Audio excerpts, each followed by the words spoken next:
छठा अध्याय और छठे अध्याय के 6 वचन में लिखा है कि प्रभु ने मुझसे बातचीत की, अपने चेलों से बातचीत करी, सिर्फ उन्हें परखने के लिए, क्योंकि प्रभु खुद जानता था कि वो क्या करने वाला। तो ये बात तो सच है कि प्रभु वक्त से बहुत पहले जो है योजना बनाते हैं। जैसे अभी टेस्टमनी में दिया गया, आप पवित्र वचन में पढ़ते हैं कि वो माता के गर्भ से पहले चुन लेता है, नियुक्त करता है, और जब समय आता तो फिर वो इस्तेमाल करता है। ऐसे हम देखते हैं पहला राजा उसका 17 अध्याय और उसके 1 वचन से लेकर हमने 16 वचनों तक पढ़ा है। एलिया तिस्बी का वहाँ वृत्तांत है, उनका जिक्र किया गया है, उनकी सेवकाई के बारे में। और वहाँ भी हम देखते हैं इस जो मैसेज है, बहुत सारे मैसेजेस हैं। आप एक एक इसकी कड़ी को पढ़ेंगे तो हर कड़ी के बीच में आप एक अलग तरीके का मैसेज मिलेगा। और यहाँ हम एलिया को, विधवा को, परमेश्वर को और उसके सारे इंतजाम को देखते हैं तो बहुत सारी बातें हैं जो मेरे आपके सीखने के लिए है, हमारी आत्मिक उन्नति के लिए है, हमारे विश्वास की बढ़ोतरी के लिए है और प्रभु के बड़े सामर्थ्य कामों के लिए है। जब एलिया की सेवकाई शुरू होती है तो बड़ी सामर्थ्य के साथ एलिया को कहा जाता है नबियों की आत्मा, सबसे बड़े नबी के तौर पर, सबसे सामर्थ्य नबी के तौर पर एलिया को जाना जाता है। और एलिया के बारे में हम याकूब की पत्री उसके 5वें अध्याय के 16 वचन में पढ़ते हैं कि वो मेरी और आपकी तरह, हमारी तरह सुख दुख योगी व्यक्ति था। और जब उसने प्रार्थना की और 3 साल तक, 3.5 साल तक बारिश नहीं हुई, जब फिर उसने गिड़गिड़ा के प्रार्थना की और बारिश हुई और भूमि फलवंत हुई। तो यहाँ हम देखते हैं कि जब वो अहाब के सामने जाता है, उस राजा के सामने, वो जो इस्राएल के सारे राजों से ज़्यादा बुरे काम करने वाला, परमेश्वर की दृष्टि में बुरे काम करने वाला था, परमेश्वर की मर्जी को, परमेश्वर के हुक्म को तोड़ने वाला था, उसने वो सारे काम किए जो परमेश्वर की दृष्टि में घिनौने थे। और इसका जो है परमेश्वर उसको जो है सिखाना चाहता है और एलिया को भेजा। एलिया ने उसके सामने जाके कहा कि जब तक मैं नहीं कहूँगा तब तक बारिश नहीं होगी। और वहाँ से निकला और परमेश्वर ने एलिया से बात की, करीत नाम नाले में चला जा, वही का पानी पीना, और मैंने वहाँ कौवे को नियुक्त किया है। मैंने वहाँ कौवे को नियुक्त किया कि वो तेरा वहाँ खाने पीने के लिए तेरे को दिया करेगा। परमेश्वर, देखिए, हम इंसानों की तरफ देखते हैं और परमेश्वर के काम करने के ढंग तरीके बिल्कुल फर्क है। पक्षियों के द्वारा, जानवरों के द्वारा, कई तरीके के जो है जो वीक सेक्शन है, उनके द्वारा परमेश्वर अपने लोगों की जरूरतों को पूरा करते हैं। पहली चीज तो यह है कि परमेश्वर प्रबंध करके रखते हैं। कौवे को कहते हैं कि मैंने तेरे लिए आज्ञा दी है।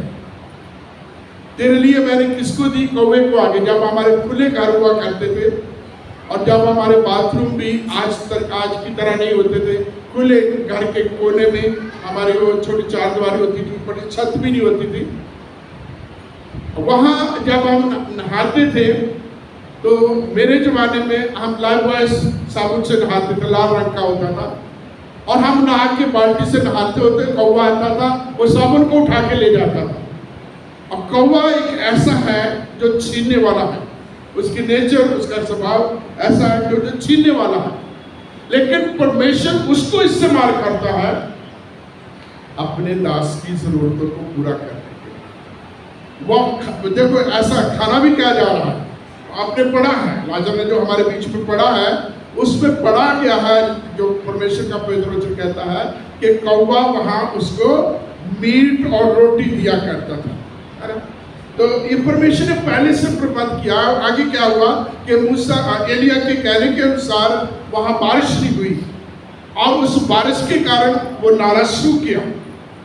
और परमेश्वर ने अब एलिया से बात की, तो अब जो है सारफत नगर में चला जा, वहां तेरे निमित्त मैंने एक विधवा को आज्ञा दी है, तेरे निमित्त एक विधवा को तैयार किया है, तो उसके घर में रहेगा, उसके घर में वो तेरे जो है खाने पीने का प्रबंध करेगी।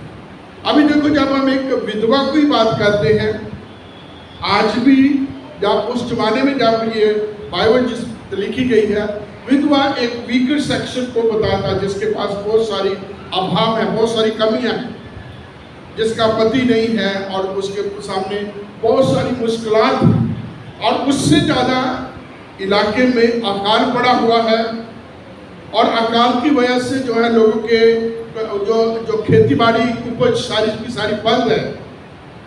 और ये जो महिला है, ये बहुत जो है संपन्न परिवार से नहीं है। आप उसके बारे में पढ़ते कि बाहर शहर के या नगर के जगहों के बाहर, कस्बे के बाहर वो लकड़ी बीन रही है, उसके पास अपने ईंधन नहीं, अपने घर में नहीं है, वो बाहर से इधर उधर से जो है लकड़ी जो है इकट्ठी करके अपने घर का गुजारा चलाने के लिए आ रही है। और परमेश्वर ने उसको नियुक्त किया एलिया के लिए। और दूसरी चीज, जहां हमारी पुरानी कहावत है कि एक द्वार बंद होता तो प्रभु दूसरा द्वार खोलता है, यहाँ एलिया करीत नाम नाले पर था, प्रभु ने आज्ञा दी वही जा, वही रहना, वही खाना और उसी का पानी पीना, और वो रहा, उसी में खाता पीता रहा। और जो गर्मी की वजह से, सूखे की वजह से, बारिश ना होने की वजह से उस नाले का पानी खत्म हो गया, सूख गया। और जब ये नाला सूख जाता है, और परमेश्वर ने सारपत नामक एक विधवा के घर में उसके लिए दूसरा द्वार खोला। बहुत बार जो है हम परेशान हो जाते हैं, हमारी एक जगह पर कुछ हमारी जो कमियां आती हैं तो हम चिंतित होते हैं, परेशान होते हैं। एक जगह पर हमारी जॉब के ऊपर कोई बात आती है तो हम दूसरे चिंता करते हैं, लेकिन प्रभु ने पहले से ठहराया है, प्रभु जानता है कि वो क्या करने वाला है, प्रभु जानता है मेरे को क्या जरूरत है, प्रभु जानता है आपको क्या जरूरत है, प्रभु जानता है कि उसने किसके द्वारा कैसे आपकी उन जरूरतों को पूरा करने वाला है। सिर्फ हमें क्या करना है, प्रभु की तरफ देखना है। यहाँ जब हम एलिया की तरफ देखते हैं, इस विधवा की तरफ देखते हैं, तो दोनों के बीच में एक बात कॉमन है। पहली चीज, वो दोनों ही आज्ञाकारी हैं, दोनों ही आज्ञाकारी हैं, और दोनों ही बहुत सहज भाग्य हैं, प्रभु के ऊपर विश्वास करने वाले हैं और प्रभु के प्रति आज्ञाकारी हैं। प्रभु का वचन जो उनके पास पहुंचता है, उस वचन के अनुसार बहुत आराम से, है ना, जैसे बोलते बड़े जो है बहुत इनका पैसिव काइंड ऑफ फेथ है, बहुत ही सिंपल साधारण उनका विश्वास है। परमेश्वर ने जो कहा उन्होंने वही किया। इधर से पानी खत्म किया, अब तो साफ पर नगर चला गया, और वहां जाने के लिए एक लंबा सफर काटना है, इस नाले से उठ करके वहां जाना है। और जब वो वहां एलिया जाता है और उस विधवा को देखता है, और विधवा से एक जो है पानी के लिए मांगता है, ये कहा जाए कि एक घूंट मेरे लिए पानी लेके आना। और जब विधवा पानी लेने के लिए जाती है तो एलिया कहता मेरे लिए आती आती एक टुकड़ा रोटी का भी लेते आना। अब ये महिला रुक जाती है, ये विधवा रुक जाती है और क्या कहती है, तेरे परमेश्वर यहोवा की सौगंध, मेरे घर में एक मुट्ठी भर मैदा है और एक टुकड़ी भर तेल है, इससे ज़्यादा कुछ नहीं है। और ये जो मैं लकड़ी भीन रही हूँ, जो यहाँ इकट्ठी कर रही हूँ, ये मेरा आखिरी खाना, मैं और मेरा बेटा, उसके बाद अकाल है, हम भूखे लोगों की तरह हम भी जो है इस सूर्य से खत्म हो जाएंगे, मर जाएंगे। और एलिया क्या कहता है कि नहीं, परमेश्वर यहोवा ये कहता है, जब परमेश्वर तुझे जब तक अकाल रहेगा तब तक ना तो तेरा वो मुट्ठी भर मैदा और ना वो कुप्पी में तेल खत्म।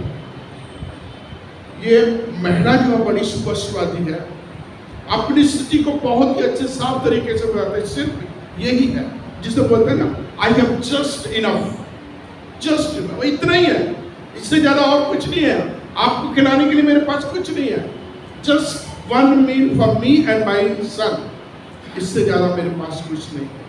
और एलिया कहता तू जा पहले मेरे लिए लेके आ, और परमेश्वर जो है इसको कभी कम नहीं होने देगा। और हम पढ़ते हैं परमेश्वर के वचन में कि उसने भी प्रभु के दास की बात को मान लिया, उसके ऊपर भी भरोसा किया, और उसको पहले वो मानती है, क्या कहती है, तेरे परमेश्वर यहोवा की सौगंध। इसकी तेरे परमेश्वर, अभी वो यहोवा परमेश्वर को नहीं जानती, लेकिन उसने सुना होगा परमेश्वर के कामों के बारे में, एलिया के बारे में उसने सुना होगा, और वो इस समय मानती है कि ये व्यक्ति प्रभु की ओर से, एलिया प्रभु की ओर से है, प्रभु का दास, प्रभु का चुना हुआ व्यक्ति है।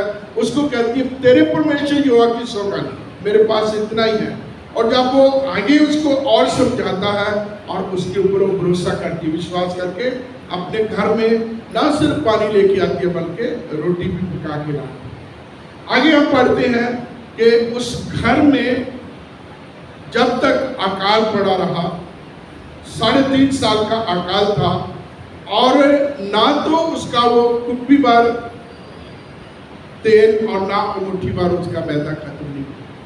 जैसे अक्सर मैं इस चीज को रियलाइज करता हूँ, आप भी मानेंगे कि पहले खाने वाले वो कह रही 2 है, मैं और मेरा बेटा, अब खाने वाले 3 हैं। लोग भी बढ़ के, गिनती भी बढ़ गई खाने वालों की, और समय भी जो है बहुत चलता है। और इसमें है, यदि प्रभु के वचन के अनुसार करेंगे, प्रभु की मर्जी के अनुसार चले करेंगे, तो प्रभु जो है हमें अपने घर से, अपने घराने से, अपने स्वर्गीय भंडार से, अपनी उत्तम बरकतों आशीषों से परिपूर्ण करेगा। भजन संहिता 34 में पढ़ते हैं, 9 और 10 में, खास करके 10 वचन में लिखा है कि जवान शेर भूखे रह सकते, उनको कमी भी आ सकती है, परंतु प्रभु के खोजियों को या प्रभु के डरवैयों को किसी प्रकार की कोई भी भली वस्तु की घटी नहीं रहेगी। और ये प्रभु की खोज करने वाले लोग हैं, और प्रभु ने इनकी कोई भी कमी, कोई भी इनकी जिंदगी में घटी नहीं आने दी। तो प्रभु हम सब पर अपना अनुग्रह बनाए रखे, अपनी आशीष दे कि हम प्रभु के वचनों के ऊपर, प्रभु के दासों के ऊपर भरोसा रखें, विश्वास करें, प्रभु के वचनों के, प्रभु के प्रति आज्ञाकारी रहें, और प्रभु अपने जो है स्वर्गीय धन से, जो प्रभु यीशु मसीह में उस महिमा में धन से हमारी सारी जरूरतों को पूरा करेगा। या ये कहा जाए कि हमारी हर कमी को प्रभु दूर करेगा। यहाँ भी एलिया ने जो कहा है, वो कहा कि ये जो है कभी कम नहीं होगा। ये नहीं कहा कि बहुत बढ़ जाएगा, बहुत कुछ हो जाएगा। वो कहते यहोवा परमेश्वर के जाके एक बार करके देकर लेके आओ, तो ना तो तेरा जो मुट्ठी भर मैदा और ना ये कुप्पी भर तेल जो है ये खत्म नहीं होगा, है ना, ये खाली नहीं होगा। तेरा जो भी ये तेरे बर्तन है ये खाली नहीं होंगे। और प्रभु यही चीज जो है मेरे को, आपको, हम सबको ये कहता है, प्रभु के नाम से, प्रभु के काम से, प्रभु के लोगों के लिए, प्रभु की सेवा के लिए, प्रभु के घर के लिए जब हम देते हैं, तो जैसे ग्रंथियों के पत्र में लिखा, प्रभु हर्ष से देने वालों से, खुशी से देने वालों से प्रभु प्रसन्न होता है। बहुत बार जो है हम उसमें वचन में लिखा भी है, जैसे आज पढ़ा गया ग्रंथियों की 2 पत्री 9 अध्याय, कि कुड़कुड़ा के नहीं देना, खुशी के साथ देना है, क्योंकि प्रभु खुशी से देने वालों से प्रसन्न होता है। बहुत बार हम किसी न किसी तरीके से हम आप लोगों के से अपील करते हैं, चर्च की अलग अलग ज़रूरतों के लिए हम आप लोगों के पास आते हैं। बहुत सारे लोग आराम से दे देते हैं, कुछ लोग टाइट होकर भी देते हैं, और कुछ लोग जो है सुना के देते हैं। फर्क कोई नहीं पड़ता, प्रभु जानता है मेरे और आपके दिल को, और जिस मंशा से हम देंगे प्रभु उसी मंशा से हमारे लिए द्वार खोलेगा। एक द्वार बंद होगा, प्रभु दूसरा द्वार खोल देगा। जब सूखा पड़ जाएगा तो प्रभु जो है अपनी आशीषों की बारिश भी हम पर उठेलेगा। सिर्फ हमें प्रभु के पीछे चलना। इस विधवा ने दिया, प्रभु ने उसको एक दिन का खाना था, क्या कह रही है, ये खाना खा के मैं और मेरा बेटा मर जाएंगे। क्या हालात होगा, क्या सोच होगी, किस तरीके की उनका जो इस समय वो सोच रही होगी। और अभी देखिए एलिया साहब की भी बात देखिए कि एलिया कहते हैं नहीं मुझे कोई नहीं, है ना, तुम्हारे बेटे के पास बोझ ना हो पहले मुझे ला के दो। कई बार मैं सोचता हूँ, अगर आज के युग में कोई पादरी जाके किसी घर में कहे कि तुम्हारे बच्चे खाए ना खा, पहले मुझे खिलाओ, तो क्या हाल होगा, है ना? अगले दिन पास्टर कमेटी बिशप साहब के पास पहुंचाएगी। तो प्रभु जो है, जब प्रभु के लोगों के लिए सच है, जब प्रभु के लोगों के लिए, प्रभु की सेवा के लिए, प्रभु के नाम के लिए, प्रभु के काम के लिए जब हम देते हैं, तो प्रभु कभी कभी कमी नहीं आने देते। मैंने कई बार आप लोगों के बीच में और जगहों पर भी टेस्टमनी शेयर की है कि जब मैंने अपने व्यक्तिगत जीवन में इस चीज को सीखा, प्रभु के नाम के लिए देना शुरू किया, तो प्रभु ने कभी कोई कमी नहीं आई। ये नहीं कि बहुत कुछ है, कुछ नहीं है, उतना ही है, लेकिन ये कि कभी कमी नहीं आने देती। और वो प्रभु मेरे आपके हर एक की जिंदगी में ऐसा ही करेगा, वो कभी कमी नहीं आने देगा। और फिर हम देखते हैं कि जब ऐसे हालात आते हैं, जब कमियां आती हैं, तो प्रभु उसको भरपूरी से जो है देता है।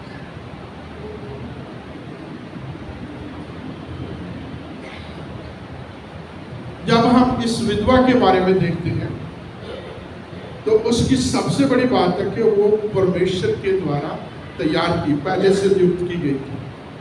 दूसरी हम चीज देखते हैं कि वो प्रभु के भय में चलने वाली थी, प्रभु के लोगों का आदर करने वाली थी, और फिर वो प्रभु की आज्ञा का पालन करने वाली थी। इस बीच में प्रभु एक लीडर हो या प्रभु एक लेडी हो, दोनों के बीच में प्रभु एक चाहता है कि हम सैक्रिफाइस करें। हम में से हर किसी की जिंदगी में कुछ थोड़ा बहुत बलिदान चाहते हैं, और उस बीच में प्रभु चाहते हैं कि हम ऐसे रिस्क ले, विश्वास के ऐसे कदम उठाएं जिससे उन कदमों की प्रभु हमारे जो है हमारी आदर करें, कदर करें। परमेश्वर के दास विलियम कैरी, नाम सुना होगा आपने, उनका ये था, attempt great thing for the lord and expect great thing from the Lord.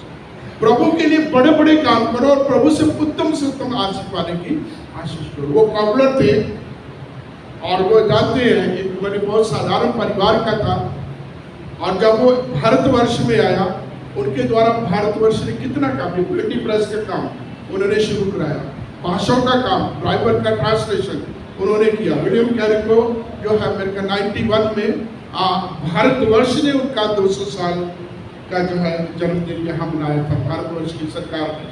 तो प्रभु मेरे और आपके जिंदगियों में ऐसा इस्तेमाल करेगा, इस प्रकार की हमें आशीष देगा जब हम उसके नाम में, उसके काम में अपने आप को अर्पित करते हैं। दूसरा पॉइंट था वो ये था कि प्रभु के लोग जहाँ भी जाते हैं, प्रभु उनके द्वारा आशीष लेके जाता है। क्या सारपत में वहाँ अकाल था, तो इस घर में आशीष रही। यूसुफ क्या मिस्र में, तो पोतीफर के घर में और मिस्र देश में अकाल था, उस सारे के सारे समय में आशीष था।